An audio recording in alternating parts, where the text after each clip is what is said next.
மரண ஓலம் சூழ்ந்த பகுதியாக மாறியுள்ளது கள்ளக்குறிச்சி கருணாபுரம் பகுதி. தொடர்ந்து பலி எண்ணிக்கை உயர்ந்து கொண்டே வருவதை நாம் பார்த்து கொண்டிருக்கிறோம். தற்பொழுது கிடைத்த தகவல்படி 43 வரை இந்த பலி எண்ணிக்கை உயர்ந்திருக்கக்கூடிய முக்கிய செய்தியாக வெளிவந்திருக்கிறது. கூடுதல் தகவல்களை எமது செய்தியாளர் அரவிந்த் வழங்க கேட்கலாம். வணக்கம். இப்ப அங்க இருக்கக்கூடிய நோயாளிகளை எவ்வளவு பேர் வரை தற்பொழுது வரை அனுமதிக்கப்பட்டிருக்கிறார்கள்? இப்ப ஏற்கனவே 100க்கும் மேற்பட்டோர் அப்படின்னு சொல்லியிருக்கக்கூடிய நிலையில கவலைக்கிடமாக இருப்பவர்கள் எத்தனை பேராக இருக்கிறார்கள்? அவர்களுடைய நிலை என்னவாக இருக்கிறது? அங்க இருக்கக்கூடிய மருத்துவர்கள் என்ன சொல்கிறார்கள்? கள்ளக்குறிச்சி, கருணாபுரம் மற்றும் மாதவச்சேரி, வீரசோழபுரம், சேஷமுத்திரம் ஆகிய பகுதியில் கள்ளச்சாராயம் குடித்ததாக சிகிச்சைக்கு சேர்ந்து சுமார் 42 பேர் நேற்று இரவு வரை உயிரிழந்த நிலையில் பெரும் சோகத்தை ஏற்பட்ட நிலையில, மேலும் கருணாபுரம் பகுதியில் உத்தரப்பிரதேச மாநிலத்தைச் சேர்ந்த சிக்கந்தர் என்பவர் பானிபுரி வியாபாரம் செய்ததாகவும், கருணாபுரம் பகுதியில் வாடகைக்கு வீடு தங்கியுள்ளதாகவும், அவர் கள்ளச்சாராயம் குடித்ததாகவும் கள்ளக்குறிச்சி அரசு மருத்துவமனையில் சிகிச்சை பெறும் நிலையில அவர் அதிகாலையில் உயிரிழந்துள்ளார். இதனால் பலி எண்ணிக்கை 42 கடந்து 43ஆக உயர்ந்துள்ளது.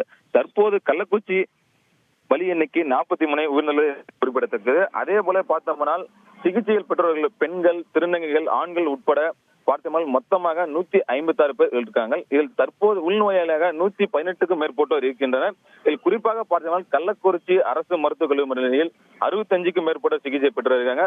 பாண்டிச்சேரி ஜிப்மர் மருத்துவமனை பார்த்தோம்னால் 16 பேர் சிகிச்சை பெற்றாங்க. இந்த 16 பேருமே பார்த்தோம்னால் டயாலிசிஸ் உதவியுடன் சிகிச்சை பெற்றிருக்காங்க. அதில் ஒருவர் மிகவும் கவலைக்கிடமான நிலையில மருத்துவர்கள் உடனடியாக தொடர்ந்து சிகிச்சை அளித்து வருகின்றாங்க. சேலம் அரசு மருத்துவர்கள் பார்த்தோம்னா 30க்கும் மேற்பட்டோர் சிகிச்சை பெற்றுறாங்க.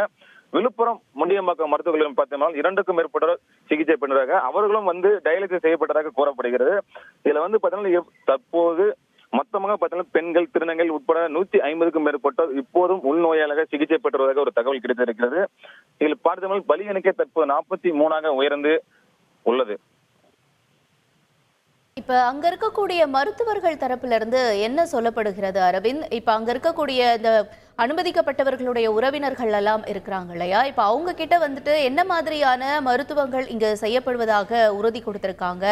அவங்க தரப்புல இருந்து என்னென்ன கோரிக்கைகள் வச்சிருக்காங்க? மருத்துவம் கிட்ட இருந்து என்ன நிலவரம் இருக்கு? குறிப்பாக மூச்சு திணறல் ஏற்படுவதற்கு வென்டிலேட்டர் உதவியுடன் அவங்களுக்கு உதவி செய்யப்படுகிறது. மேலும் ஒரு சிலருக்கு மூச்சு திணறல் அதிகமாக இருப்பதால் அவருக்கு டயாலிசிஸ் செய்து டயாலிசிஸ் உதவியுடன் சிகிச்சை அளிக்கப்படுகிறது. மேலும் மருத்துவ குழுக்கள் அதிகமாக வரவழைக்கப்பட்டு சிகிச்சை அளிக்கப்படுகிறது. மேலும் அதிக சிகிச்சை தேவைப்படுவர்களுக்கு, தொந்தரவு அதிகமானவர்களுக்கு அவர்களை ஜிப்மர் மருத்துவமனை அனுப்பப்படுகிறது. அங்கு ஜிப்மர் சிறந்த மருத்துவர்களை கொண்டு தொடர்ந்து ஒவ்வொரு நபருக்கும் 5 பேர் கொண்ட குழு 5 பேர் மருத்துவர்களை கொண்டவர்கள் சிகிச்சை தொடர்ந்து அளிக்கப்பட்டு வருகிறது. உறவினர்களுக்கு அங்கு அளிக்கப்பட்ட சிகிச்சைகள் குறித்து தெரிவிக்கப்பட்டும் வருகிறது என்பது குறிப்பிடத்தக்கது. இப்ப தொடர்ந்து கொஞ்சம் கொஞ்சமாக ஒரு சாதாரண நிலையில இருக்கிறவங்க அடுத்தடுத்து வரக்கூடிய மணி நேரங்களை கொஞ்சம் கவலைக்கிடமா மாறுறாங்க அப்படிங்கிற ஒரு நிலவரம் இருக்கும் பொழுது, அங்க இந்த கவலைக்கிடத்துக்கு மாறக்கூடியவங்களுக்கு குறிப்பா என்ன மாதிரியான அதிதீவிர சிகிச்சை வழங்கப்படுவதாக மருத்துவர்கள் தரப்பில் தெரிவிக்கப்பட்டிருக்கிறது அரவிந்த்? குறிப்பாக இந்த கள்ளச்சாராயம் குடித்தவர்கள் சிலர் மருத்துவமனையில் உடனே அனுமதிக்கப்படவில்லை. அவர்களுக்கு தொந்தரவு, அதாவது அவர்களுக்கு கை, கால், கண் பார்வை, காது கேட்பதோ இல்ல உடலில் மாற்றம் தெரியும் போதே அவர்கள் மருத்துவமனைக்கு வரும்போதே அவர்கள் எமர்ஜென்சி வார்டில் சேர்க்கப்படுகிறார்கள்.